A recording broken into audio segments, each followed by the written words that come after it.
এক্সেলের কিছু গুরুত্বপূর্ণ শর্টকাট মাঝে মাঝে খালি থাকলে তা এক ক্লিকে পূরণ করার উপায়। যে এখানে একটা চার্ট আছে, এখানে মাঝে মাঝে 3 নম্বরটা খালি আছে, 8 নম্বরটা খালি আছে। তা এরকম মনে করেন আপনার কাছে হাজার হাজার তথ্য আছে, মাঝে মাঝে খালি আছে, তাহলে আপনি এক ক্লিকে কিভাবে পূরণ করবেন? তাহলে প্রথম হলো এটা সিলেক্ট করে Ctrl+G, ছোট্ট একটা পপ আপ আসবে।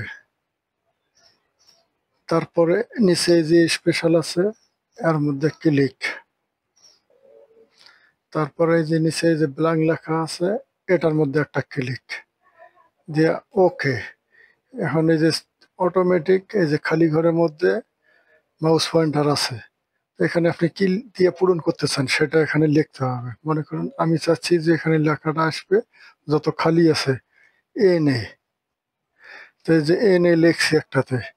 এরপরের কাজটা হলো কন্ট্রোল বাটন চেপে ধরে এন্টার দেওয়া। এই যে আমি কন্ট্রোল বাটন চেপে ধরে এন্টার দিছি, এই যে সাথে সাথে দেখেন এই যে এখানে এনে বসছে, এখানে বসছে, এখানে এইখানে বসছে, এইখানে বসছে। তাই এটাই হলো একটা ট্রিক্স, খালি ঘর থাকলে এভাবে এটা পূরণ করা লাগে। এই যে ছোট্ট একটা চার্ট আছে, এর মধ্যে মনে করেন কোথাও ফর্মুলা আছে কোথাও নাই, তা আপনি চেক করবেন কিভাবে যে কার মধ্যে ফর্মুলা আছে আর কার মধ্যে ফর্মুলা নাই। এই যে মনে করেন এখানে ক্লিক দিলাম, এই যে এখানে ফর্মুলা বার, ফাংশন বার, এই যে এখানে এই যে ফর্মুলাটা শো করতেছে। তো এরকম আপনি কিভাবে বুঝবেন যে এখানে ফর্মুলা আছে বা নাই? সেই শর্টকাটটাই এবার আপনাদেরকে দেখানো হবে। তাহলে এটার জন্য Ctrl+G, তাহলে ছোট্ট একটা পপ আপ ওপেন হবে। তারপরে হলো এই যে স্পেশাল, এটার মধ্যে ক্লিক। তারপর হচ্ছে এই যে কন্টেন্টস, এটার মধ্যে ক্লিক। তারপর ওকে। তাহলে এই যে সেলগুলার যে হাইলাইট করছে এ পাশে, আর এখানে দুইটা চার্ট আছে দেখেন, দুইটার মধ্যে যেটা হাইলাইট করছে এগুলানের মধ্যে কোনো ফর্মুলা নাই। ঠিক আছে, এই যে এগুলান হাইলাইট করছে এগুলানের মধ্যে কোনো ফর্মুলা নাই। এই যে এখানে হাইলাইট করছে এটার মধ্যে কোনো ফর্মুলা নাই, কিন্তু এখানে এই যে 20 লেখা আছে এর মধ্যে ফর্মুলা আছে, 62-র মধ্যে আছে, 78-এর মধ্যে আছে। তো এই যে 62-র মধ্যে ক্লিক করি, এই যে ফর্মুলা বারে দেখেন এই যে শো করতেছে, যেখানে যে ফর্মুলা আছে সেটা এখানে শো করতেছে। তা ফর্মুলা আছে নাই এটা ধরার উপায় হলো এটা। এবারে আপনাদেরকে যে শর্টকাটটা দেখানো হবে এটা হলো যে একই সেলের মধ্যে লাইন তৈরি করা। যেমন এখানে যে শফিকুল ইসলাম, ঢাকা, বাংলাদেশ, এটা 3টা লাইন আছে। তা আপনি কিভাবে এটা করবেন এটা এবার দেখানো হবে। আপনি সাধারণত লিখতে গেলে দেখা যাবে যে 3টা সেল লাগবে এরকম, তখন আপনি করতে পারবেন। কিন্তু এক সেলের মধ্যে যত ইচ্ছা আপনি লাইন তৈরি করতে পারবেন। তো এটার শর্টকাটটা হচ্ছে যে অল্টার এন্টার দিয়ে লেখা। যেমন এখানে আমি কিছু লিখি, এই যে একটা লেখা লিখছি এখানে যে রহিম। আর লাইন তৈরি করার জন্য কি করতে হবে? Alt enter. দ্বিতীয় লাইনে কার্সার চলে আসছে, এখন এখানে আপনি কি লিখতেছেন সেটা লেখেন। মনে করেন ঢাকা লিখলাম, তারপরে আর এক লাইনে আর একটা কিছু লেখা হবে, তার জন্য অল্ট এন্টার। অল্ট চেপে এন্টার দেওয়া হলো। এখন আপনি কি লিখতেছেন, যে মনে করেন বাংলাদেশ। এই যে এখানে দেখেন যে 3টা লাইন তৈরি হয়ে গেছে। তাহলে শুধু সংখ্যা কপি করা, যেখানে ফর্মুলা আছে ফর্মুলাটা কপি হবে না। এই যে 62, Ctrl+C কপি করলাম, মনে করেন এখানে বসাবো, Ctrl+V পেস্ট। এখানে দেখেন একটা 0 আসছে, আর এই যে উপরে ফর্মুলা বারে ফর্মুলাটা আসছে। তাহলে আমরা চাচ্ছি যে শুধু 62 লেখাটা কপি আসবে, তাহলে এটার শর্টকাট কি, এটার কি টেকনিক অ্যাপ্লাই করা লাগবে সেটাই এবার দেখানো হচ্ছে।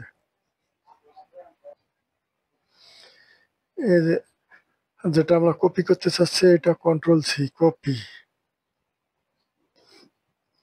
তারপরে যেখানে পেস্ট করব, যেমন এখানে পেস্ট হবে, এখানে ক্লিক দেওয়া কন্ট্রোল অল্টার ভি।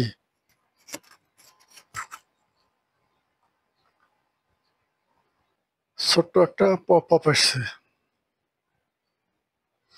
তাহলে এখান থেকে এই যে ভ্যালুস লেখা আছে এটার মধ্যে একটা ক্লিক দিয়া ওকে।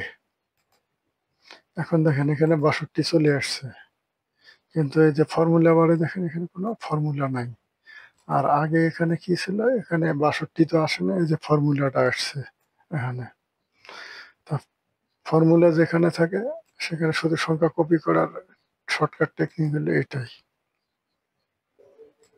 এবার আপনাদেরকে দেখানো হচ্ছে যে সময় প্রদর্শনের শর্টকাট, যা আপনি টাইম দেখাইতে যাচ্ছেন যে এক্সেল শিটের মধ্যে। তা যেখানে আপনি টাইমটা দেখাবেন ওই সেলটাতে ক্লিক দেন, তারপর কন্ট্রোল শিফট তুলুন। এটা শর্টকাট হলো কন্ট্রোল শিফট তুলুন। এই যে কন্ট্রোল শিফট সেমিকোলনে চাপ দেওয়ার পর এখানে যে সময়টা এখানে শো করছে। এখন আপনি চাচ্ছেন তারিখ প্রদর্শন করার জন্য, তাহলে তারিখ এক্সেল শিটে কিভাবে আপনি প্রদর্শন করবেন এটা শর্টকাট। তা যেখানে তারিখ আপনি শো করতে যাচ্ছেন ওই সেলে ক্লিক দেন, দিয়ে তারপর কি করতে হবে, ডেট আনার জন্য কন্ট্রোল সেমিকোলন। এটা শর্টকাট হলো কন্ট্রোল সেমিকোলন। এই যে কন্ট্রোল সেমিকোলনে চাপ দেওয়া মাত্র এখানে তারিখটা অটোমেটিক চলে আসছে। এখন দেখানো হচ্ছে যে রো হাইড করার শর্টকাট। আপনি এই যে এখানে এগুলো সব ১ ২ ৩ ৪ ৫ এগুলো হলো রো নাম্বার। তো মনে করেন যে আমরা চাচ্ছি এই যে ৩ নম্বর রোটা হাইড করব, তাহলে এটা আপনি কিভাবে করবেন, এর শর্টকাটটা কি? তাহলে যে রো হাইড হবে সেটাকে ক্লিক করে কন্ট্রোল ৯, এটা শর্টকাট হলো কন্ট্রোল ৯। এই যে আমি কন্ট্রোল ৯ এ চাপ দিচ্ছি, দেখেন একটা রো হাইড হয়ে গেছে। এখন দেখেন এখানে ১ ২ ৩টা নাই, তারপরে ৪ আসছে, মানে ৩ নাম্বার রোটা হাইড হয়ে আছে এখানে। এখানে ১ ২ ৪ তারপর ৫ ৬ সিরিয়াল ঠিক আছে। তা কন্ট্রোল Z আনডু ঘুরিয়ে যে ফেরত আসছে। এবারে হলো আপনি চাচ্ছেন কলাম হাইড করতে, এই যে নাম্বার কলাম আছে মনে করেন এটা হাইড করবেন। এটার শর্টকাট হলো কন্ট্রোল O। যে কলাম আপনি হাইড করতে চাচ্ছেন সেটার মধ্যে একটা সেলে যা ক্লিক, এই যে নাম্বার কলামে এখন আছে, এখন কন্ট্রোল O চাপ দিলে যে নাম্বার কলামটা হাইড হয়ে যাবে। এই যে কলাম একটা হাইড হয়ে গেছে, HIK, মাঝখানে যে ছিল যেটা নাই, I আর K, পরপর ২টা কলাম আছে, মাঝখানের যে নাম্বার কলামটা নাই। এই যে কন্ট্রোল Z আনডু, যে নাম্বার কলামটা আবার ফেরত আসছে। এবার যে শর্টকাটটা দেখানো হবে এটা হলো একই লেখা সব সেলে পেস্ট করার শর্টকাট। যে মনে করেন আপনি এখানে লিখলেন ঢাকা, এই লেখাটা এই পর্যন্ত মনে করেন কপি হবে এবং পেস্ট হবে। তাহলে এটা কিভাবে আপনি করবেন, যে পর্যন্ত কপি হবে ওইটা সিলেক্ট করে কন্ট্রোল D, সব সেলে পেস্ট হয়ে গেছে। এখন আসেন যে হাজারের পর আপনি কিভাবে সেপারেটর আনবেন, মানে কমা, হাজারের পর একটা করে কমা বসবে, এটার শর্টকাট এবার দেখানো হবে। তাহলে যেটার মধ্যে আপনি কমা নিয়ে আসতে চাচ্ছেন হাজারের পর সেটা সিলেক্ট করেন, তারপর কন্ট্রোল 1।